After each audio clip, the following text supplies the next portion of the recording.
What's up, guys? Welcome back to the Deep Digger Sports Pod. I'm your host, Drew, with my other host over there.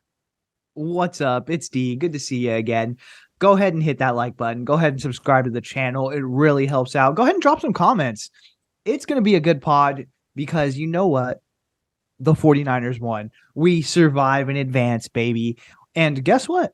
We also hit our diamond pick of the week. That's why it's really important for you to like and subscribe. Yeah, guys, we made a lot of money this weekend, so make sure you subscribe because on Saturday, before the next 49ers game, we're going to give you another juicy pick to make a lot of money this playoffs. I think it's going to be the biggest bet of the year. So I'm excited for it. Immediate thoughts off that win. It looked a little shaky in the first half, but we pulled it together, 49ers fans. We didn't panic too much. What are your immediate thoughts off the top of your head from that win? It was sheer panic. I don't know what you're talking about. It was sheer panic from the 49ers faithful. I know we're faithful, but like, bro, y'all were panicking. Y'all were shaking in your boots. Like I could see it. I could see it all over my timeline. Me, on the other hand, a sensible, wise older man now. I knew this team makes really good second half adjustments. I knew eventually Brock Purdy was going to settle down, gain his composure, which in the first half he did look a little shaky. He missed some throws. It was uncharacteristic from what we've seen in the past, but ended up working out. What really pissed me off, and I think was the turning point for everybody, is in the second half when Jonathan Abrams really went in and twisted Debo's leg. Everyone was pissed off, and I think that like really kind of set the tone for the rest of the entire half. Like, fuck these guys. Like, we respect them for even being here and battling it out, but like, no, you guys want to play dirty. You guys want to hit Brock Purdy late out of bounds. You guys want to twist Debo's leg. You want to hurt people. That's bullshit. So pumped for that win. I'm excited to move on to the next round. Yeah, I think without getting into too much detail right up tops, I was like surprised with the game plan from Kyle, but I was enjoying it in the first half, despite I know we went in the first half losing, but the shots that we were taking and the plays that we were just missing, I felt really good that Kyle was being aggressive and he was willing to, throw the ball. And I even thought like, hey, Brock Purdy, he doesn't look like in his face shaken, but he's playing a little bit like his confidence is shook. But Kyle never wavered on the guy, and that really was like what helped him build that confidence in the second half to keep slinging that thing. So that's really what I liked from Kyle, is that game plan of, hey, we know we can run. I know people on Twitter were like, why aren't we running the ball? He knows he has that in his pocket. Like, he knows he has McCaffrey. He knows he has Elijah Mitchell. He knows he has Debo. But this was hey, let's establish this quarterback is a guy that can lead this team in the playoffs, and let's let him throw the ball a bunch of times to kind of prove to himself and prove to his team, like, hey, this guy can lead us. He can throw the ball. And I mean, if you look at that first half, there was really two key mistakes that really cost the team 10 points. It was Charvarius Ward slipping up and letting DK, get that deep route for 7. And then it was Jimmy Ward actually just bonehead move hitting Geno when he didn't need to. So that cost another 3 points. So that was the difference between the first half lead and the second half blowout. But looking at the defense, they locked things down too. They ended up Diamador Lenore. What a guy. Yo, he kept the receipts. Yep, he had such a good second half. I'm excited for him to really be able to spread his wings and be able to showcase I have improved. You guys can't don't worry. I know every single fucking broadcast, they will be like, oh, that's Diamador Lenore. Every team picks on him. And I know he's tired of hearing that, bro. But good on you, dude. You went out there and you showed out. You got a pick. You played awesome, dude. Yeah, really impressive. I think he gave up 16 yards or something like that, 2 catches, and he had the pick. And he looked amazing on that interception, the way he read that route and read the quarterback.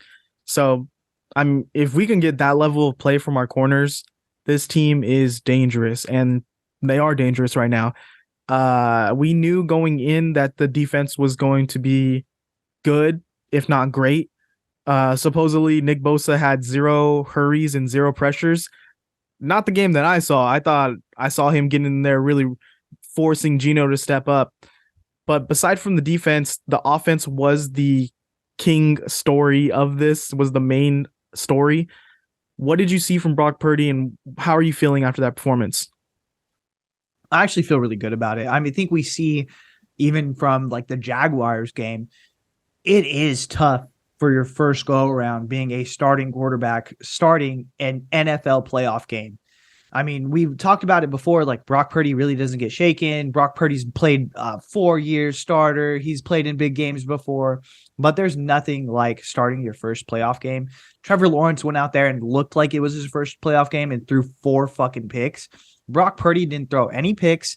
He threw some. He had some plays where it looked like he was going to throw some, but he kept his composure. He stepped true to himself. He didn't try to play outside of his mind. He was stepping up in the pocket at sometimes.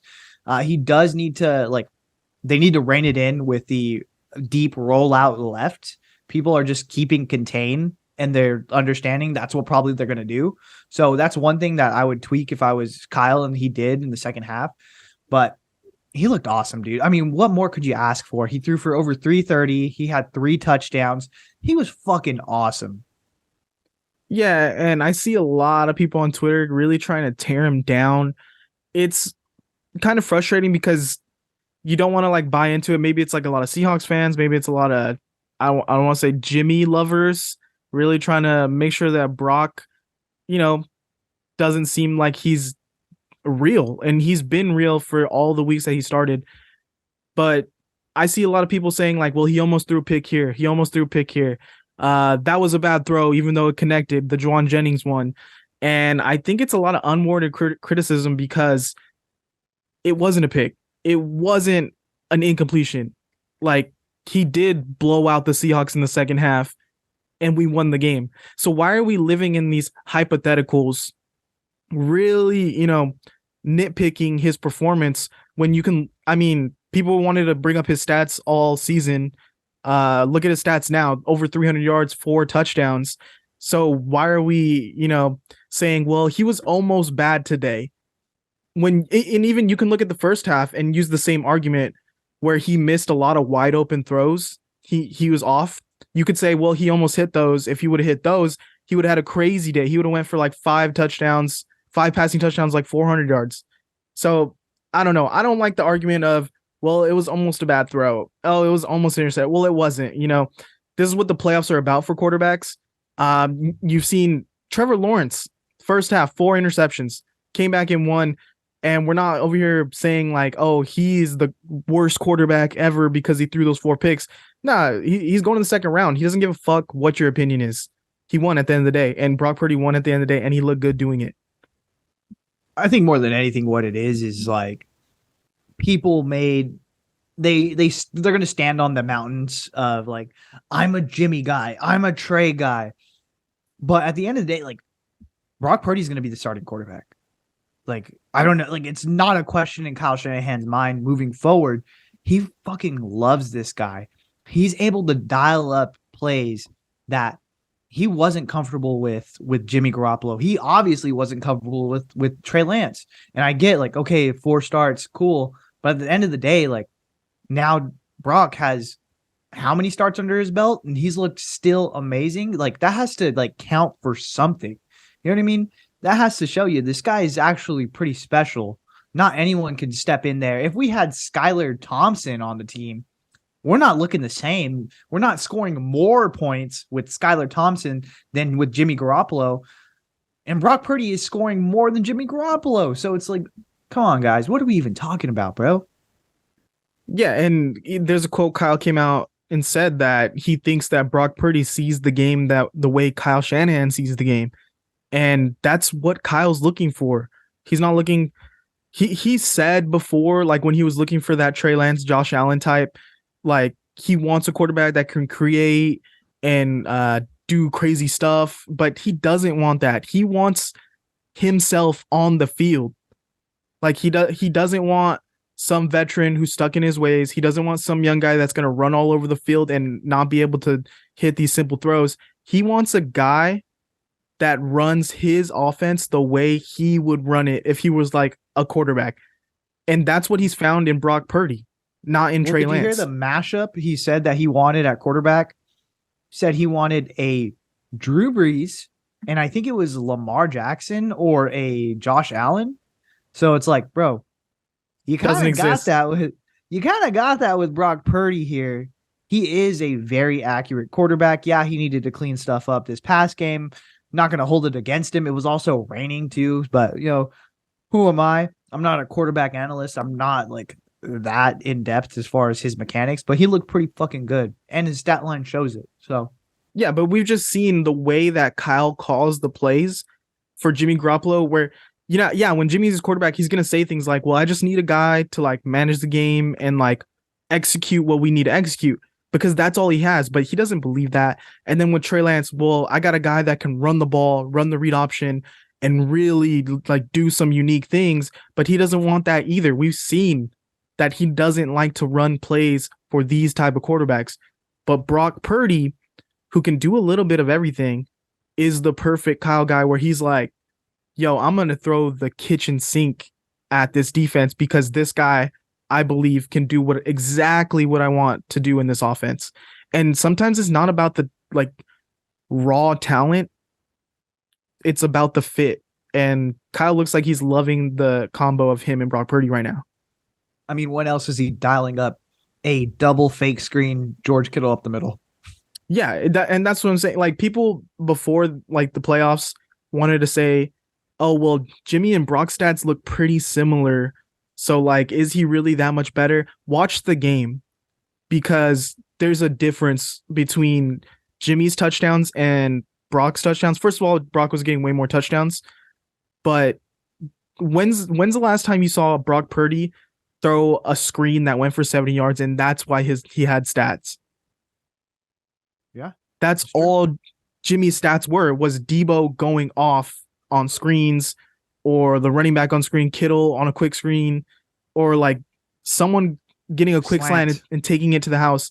That's all Jimmy could do. So yeah, his stats could look a little similar, but it's the way that they're getting them. Like Brock Purdy throws downfield. Mm-hmm. Yeah, I mean, it's just one of those things. Like Purdy just is special, bro. Like I think we're witnessing him really like take over this team and being passed the mantle by the rest of the guys. Like, you're a guy, let's do it. And they're comfortable with it and they're ready to roll. And I think, not to like, say it too soon, but this is gonna probably be a Super Bowl team. Like, are we safe to say that? Like, this is a Super Bowl contender. I look around the NFC and I don't see a team that's really good right now other than the Niners. Yeah, I guess you could say the Eagles, but are they really that great? Their defense wasn't that good. We'll see. Jalen Hurts, I mean, jury's still out on his playoff performance. We got to see. Vikings obviously weren't real. The Cowboys, we'll see what happens today. This is coming out after the game, so we'll know if we play the Cowboys or Bucks. And I don't feel scared of either of those teams. No, I mean, we've already beat the Bucks once. The Cowboys, with Dak Prescott, they are not as good. So it's just one of those things, like, not really. I mean, we've already beat them in playoffs last year. So I feel pretty comfortable with them actually rolling into Levi's about anyone that they'd be facing, whether it would have been the Vikings, which they got X'd out, but we would have taken them, and either the Bucks or the Cowboys. Either one of those is a pretty sweet matchup. I wanted to see with the Brock Purdy hype. Yes, it's going crazy. Everyone in the country, LeBron James is tweeting about Brock Purdy. Like everyone is loving Brock. And I starting to see that other contingent of people trying to be like, oh, the kid's overhyped now. Like people are hyping him up. He's not that good. He plays on a great team, so obviously he looks good. I want to know, is this more of a Linsanity type situation? Or is this more of a Steph Curry type situation? Not saying talent-wise, but because like Steph was good when he was coming up, he looks relatable. Brock Purdy's a small guy. Steph was a small guy. It's very relatable to the fans, and that's kind of why they connected with him. Like, hey, that could be me. And it's really like an underdog story to where it does seem very like he's so likable to everyone. So is this like a one hit wonder kind of Linsanity thing, or is this like a he's here to stay kind of Steph Curry story? I think personally for me, I don't think it is a Linsanity thing because it would have already been snuffed out if it was a Linsanity thing. Like the NFL plays so few games and you have such a like after 3 or 4 games, defensive coordinators try to like hone in on what you do right, especially in the playoffs. So it's like, okay, let's get him off of his game. Let's like they're throwing different things at him and he's still adapting and he's still overcoming. And 3 touchdowns, over 330 yards, like, bro, that doesn't sound like it's going to diminish anytime soon. Even if it drops down to like, okay, what does he throw for 275? That's still fucking great. He had a better game than Josh Allen did. And are we going to say like Josh Allen's trash? Like, no, we're not. Like, so it's just one of those things, bro. Like he had an amazing playoff game. And I want to say he had better stats than every quarterback that's played up until this point. We're still waiting on the Cowboys game. So I don't think this is going to be a Linsanity. I think that his game does translate to the NFL and it translates very well. And I just want to say, if you're not from like California, if you are a fan in a different state and you haven't seen like clips of the stadium, like during the game or before or after, people are going crazy for Brock Purdy. So I can see why other people are like, hey, maybe this hype train's getting a little out of hand. It's just like people are chanting his name. People They're are losing their shit, fighting for his jerseys. I'm telling you, when we went to the game, they were sold out of his jerseys, and people were upset that they sold out of his jersey at all the team stores. All the merch is Brock Purdy outside the stadium. It is like a crazy, like he's so marketable, and that's why I compare him to Steph Curry. Like he looks like a regular guy, and well, not only people love that. He has the attitude of it. It's not like, oh, he's played amazing and he's been like an asshole. Like, you know what I mean? He's just like, yeah, chill. Like, hey, you know what? I work hard and the adversity doesn't really matter because I've faced so much adversity myself and my family. Like, that's where I come from. I've seen my dad do this. Like, so he just like he seems like a genuine person. You know what I mean? And not to say like any of the other quarterbacks don't, but like, I mean, because we see it from Trey Lance. Every single time you hear about Trey Lance, he's just an awesome dude. He's just a great guy. We hear Jimmy Garoppolo that the team just loves him. So, but it's just a little different with Brock Purdy. Yeah, the play on the field really will bring people together. Yeah, and that's the end of the story. If he keeps winning, I don't see how you could take the job away